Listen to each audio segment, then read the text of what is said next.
So ayan guys, papakita ko sa inyo yung ating nabili natin na pambalot sa ating shock para hindi masyado madumihan guys.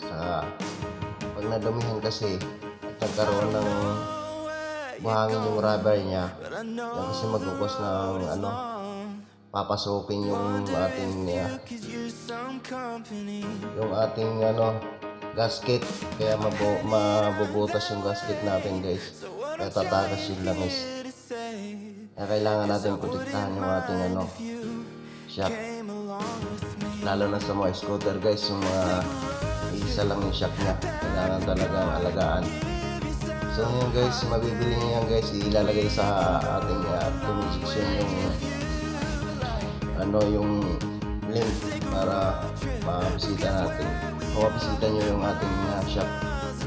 So yun guys, tingnan na natin yung ating resulta. Kinahirapan ako dyan kasi tikit yung niya sa kapaludo. Yun guys, maraming salamat sa panonood. Visit kayo sa ating shop. Ayan, maganda siya. Hey guys, yun lang. Maraming salamat. Peace out.